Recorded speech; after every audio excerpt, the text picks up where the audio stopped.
Hello everyone, baga nagaan barnoota keenya irratti deebitan jecha barnoota keenya irraatiin paartii 4 monopoly market kan jedhu irraa eegalee hojii ilaalla. Gosoota marketotaa sadii kan hojii ilaallu ta'a jechuudha paartii kanaani. So kallattumaan eegallu barnoota keenya irraa kan nuuf ta'u monopoly market irraa ka'a jechuudha. So monopoly market or pure monopoly kan jennu kuni exist when a single firm is the only producer of a product for which there are no close substitutes. Egaan pure monopoly kan jennu kuni firmii tokko qofa yoo ta'e marketii san keessa product tokko produce kan godhu akkasumas supply kan godhu firmii gosa tokko qofa yoo ta'e single firmii jechuudha. Akkasumas immoo product saniif no close substitute. Product san perfectly kan bakka bu'uu danda'u hin jiru jechuudha. So product sun unique dha jechuudha. Kanaafuu single firm yoo ta'e akkasumas immoo market san keessa operate gochaa kan jiru single firm akkasumas product inni produce gochaa jiru sun yookaan oomishaa jiru sun close substitute hin qabu jechuudha. Isa kana bifa kanaan qabannaa. The main characteristic of this market structure include karakteriin yookaan amaloonni marketiin kun qaban maal fakkaatan immoo ilaaluu yoo barbaachise jalqaba irratti single seelerii dha jechuudha. Firmii tokko qofatu jira marketii kana keessa jechuudha. Single seeler. So operate kan gochaa jiru marketii kana keessatti firmii tokko qofa yookaan producerii tokko qofa jechuudha. No close substitutes for the products. Oomishni nuti achi keessatti oomishaa jirru suni pure monopoly market kana keessatti oomishaa jirru perfect substitute hin qabu. Directly product san kan bakka bu'u hin jiru jechuudha. So product waan hundaanuu unique dha jechuudha. So price maker dha. Firmii market kana keessa jiru gara marketii yeroo jalqabaa ilaalle perfectly competitive marketii keessatti pricing market demand fi market supply dha murtaa'ee dubbannee turre. Garuu as keessatti inni hojjetu jechuudha. Product isaa unique dha. Productiin kan firmii sanaa wajjin kan wal fakkaatu hin jiru. Price akka barbaadetti dabalu akka barbaadetti hir'isuu danda'a jechuudha. So baay'isee gurguruu barbaade hir'isuu danda'a. Akkasumas immoo gatii isaas dabalees gurguruu ni danda'a. Kanaafuu namni isa wajjin hin compete godhu hin jiru jechuudha. So kanaaf price maker ta'e price maker dha. Perfectly competitive market keessatti price taker dha firmiin. As keessatti garuu price maker dha. Blocked entry. Maaliif akka blocked ta'e illee fuulduratti ni ilaalla. Marketii kana keessa seenuun salphaatti seenuun ulfaata. Blocked jechuun iyyuu ni danda'ama jechuudha. Maaliif wantoota muraasa booda ilaalla. So fiicharoota monopoly marketii kana qabadhaadha. Single seelerii namni dhiyeessu tokko qofa yookaan firmiin dhiyeessu tokko qofa. Akkasumas product saniif no close substitute yookaan perfect substitute hin jiru. Ittaan sun firmiin marketii sana keessaa price maker dha. So price maker akka ta'e qabachuu qabdu blocked entry gara marketii sanii seenuun baay'ee cimaa.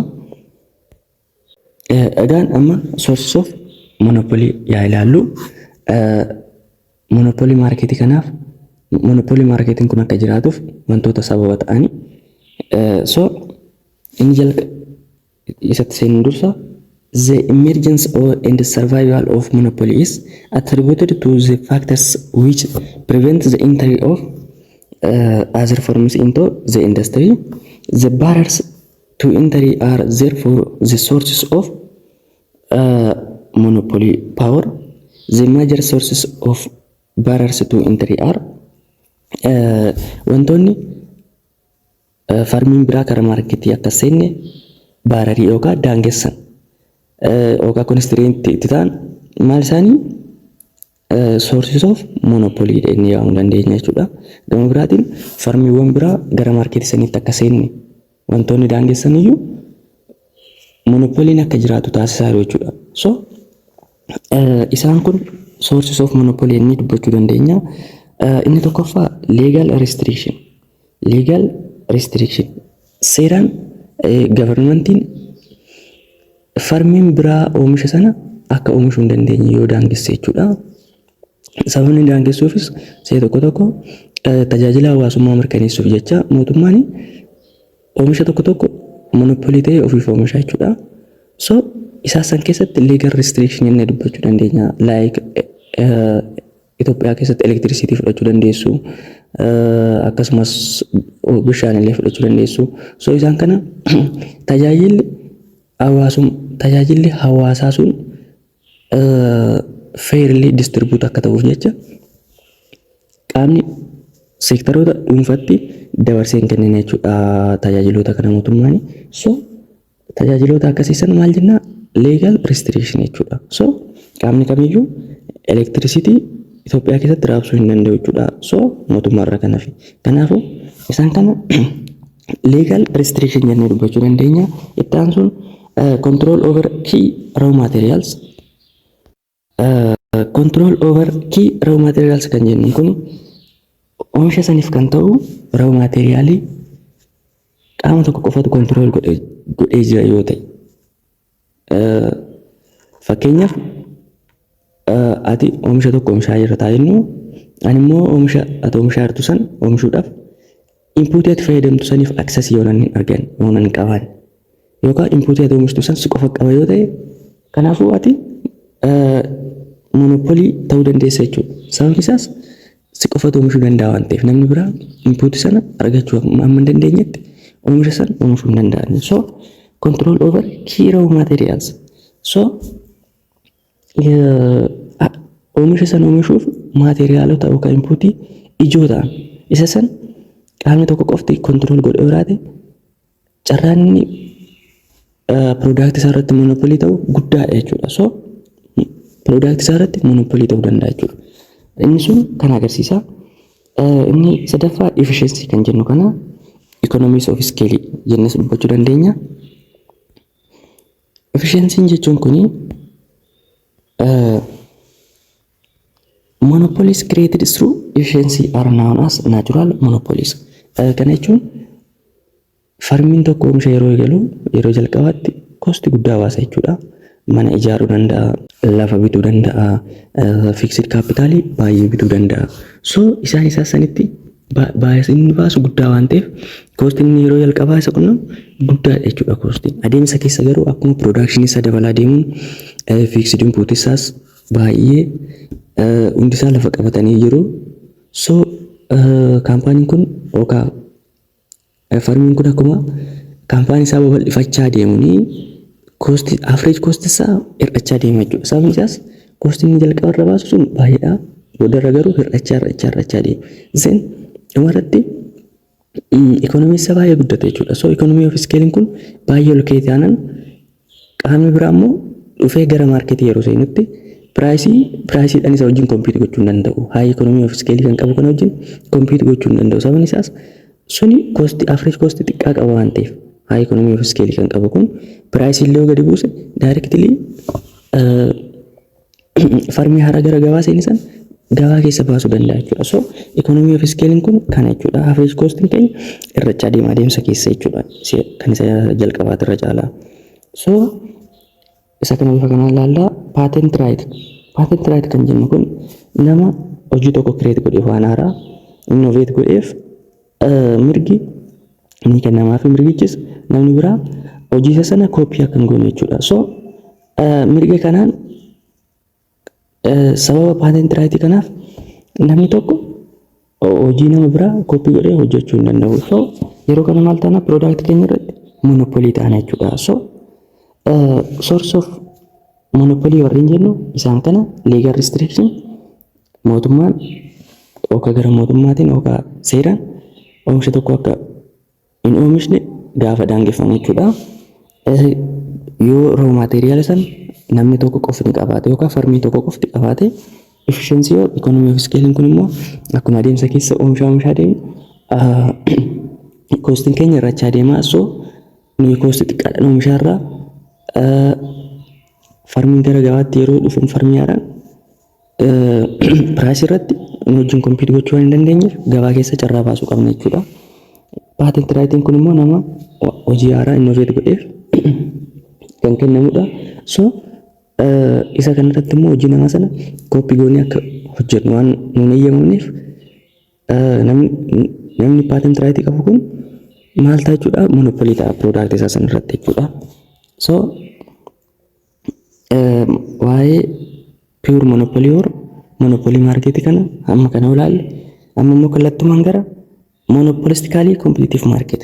So inni kun marketii sadaffaa keenyadha. Jalqaba irratti perfectly competitive market ilaallee turre, itti aansuun monopoly market or pure monopoly kan jennu ilaalle, sadaffaa irratti monopolistically competitive market kan jedhu kana ilaaluuf deemna. Egaan as keessatti monopolistically competitive marketiin akkuma maqaa isaa irraa argaa jirtan amaloota monopoly irraas kan fudhatanii qaba, perfectly competitive market irraas kan fudhatanii qaba jechuudha. So amaloota lamaan iyyuu as keessatti ni arganna. Like this market model can be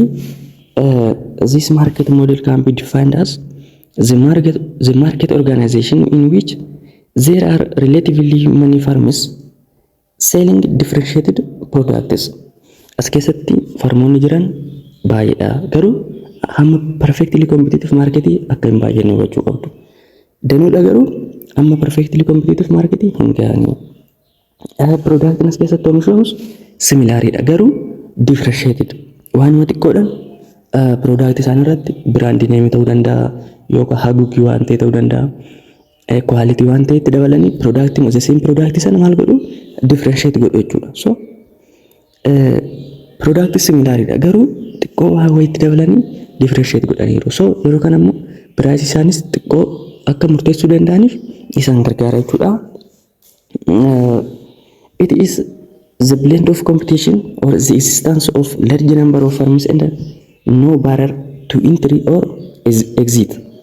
And the monopoly differentiated products, similar but not identical products. So asirratti egaan waan sun hubachuu qabdanii monopolistically competitive marketing kuni large number of firmidha. Garuu hamma perfectly competitive market hin baay'atanii. Akkasumas immoo no barrier to entry or exit. Marketii keessa ba'uuf fi gara marketii seenuun salphaadha. Garuu amma perfectly competitive market sana salphaa kan taane hubachuu qabdu jechuudha. Digriidhaan ol caalu. Then monopolistically competitive marketing kuni product isa differentiated product. Differentiated product jechuun kuni similar product waan xiqqoo wayitti daballee kan differentiate goonu jechuudha. So product sanarraa waan xiqqoo wayitiin kan adda baasu. Like asitti similar but not identical. So similar garuu identical mitadha jechuudha. So kanaaf differentiate kan jenne. This market is characterized by amaloota marketiin kun ittiin beekamu jalqaba irratti differentiated product jechuun miti product sun similaaridhuma garuu like kan fakkeenya product haguuggii hin qabne wayii haguuggiitti daballee akkasuma yookaan maqaa bareedaa isaa moggaasnee fi akkasumas immoo like quality isaa xiqqoo qulqullina isaa daballee fi product sana product kan biraati irraa xiqqoo ishee gaafa adda baasu differentiate goone jechuudha. So differentiated product jennaani. Many sellers and buyers kan bitus kan gurguratus asitti illee baay'eedha. Garuu selleriin as keessatti amma eenyu san hin baay'atu jechuudha. Amma perfectly competitive san hin baay'atu. Easy entry and exit. Entry and exit kun illee salphaadha. Garuu amma perfectly competitive market sana miti jechuudha. Existence of non-price competition. As keessatti farmoonni price hidhanii kan wal dorgoman jechuudha. So product isaanii differentiate godhanii wal dorgomu. Economic rivals take the form of non-price competition in terms of product quality, advertisement, brand name, service to customers etc. Kana jechuun akkuma amma dubbanne farmiin tokko farmii biraarraa piroodaaktii isaa kan inni addatti baasu maalidhaan quality isaa yookaan beeksisa raawwachuudhaan piroodaaktii isaa saniif beeksisa gaafa taasise psychologically namni piroodaaktii sun akka waan piroodaaktii biraarraa adda ta'etti yaada jechuudha. So yeroo kana psychology hawaasaa hatuu danda'a jechuudha. Kanaafuu piroodaaktii isaa baay'isuun irraa bitamuu danda'a. Brand name maqaa bareedaatti kennanii service to customer isaa haala bareedaa ta'een qabachuudhaan bifa sanaan oomisha isaanii kana differentiate gochuu danda'u. So priceidhaan waliin dorgomanii kanaafuu summarize gochuudhaaf monopolistically competitive marketing kun differentiated product dha. Anas keessa jiru seller and buyer lakkoofsan baay'eedha. Gara marketii seenuun salphaadha. Easy entry and exit, existence of non-price competition waan jedhan kana qabachuu qabdu jedheen yaada. So itti fufuudhaan ammallee marketii isa dhumaarra geenyeetiin jira. Innis oligopoly market. Egaan marketiin kun marketoota sadii ilaalleerraa maaltu adda isa godhaa? Innis immoo istiraakcharii akkamii qaba kan jedhu kan wajjin ilaallu ta'a. Egaan oligopoly market, this market structure characterized by few dominant firms. Firmiin as keessatti argaman fewdha jechuudha. Baay'ee xiqqoodha. Firms are mutually interdependent. Firmoonni kun sochiin isa tokko isa kan biraa irratti dhiibbaa kan uumuu danda'udha jechuudha. Baay'ee walirratti hundaa'u jechuudha. They are very interdependent. Mutually interdependent jechuudha asitti. Sababni isaas sochii isaaniiyyuu kan walirratti hundaa'e jechuudha. So entry barrier. The barriers may include economies of scale jalqaba dubbannee turre, legal control of strategic inputs. Gara marketii seenuun asitti xiqqoo ni cima jechuudha. Akka isaan lamaasanii miti jechuudha. Monopolistically competitive marketing perfectly competitive marketii sana salphaa miti asitti ni cima. Sababni isaas as economy of scale kan jennuun jira. Farmiin yeroo oomisha isaa erga oomishuu eegale yeroo hedduu itti fudhate sun average cost isaa xiqqaadhaan oomisha irraa kun inni sana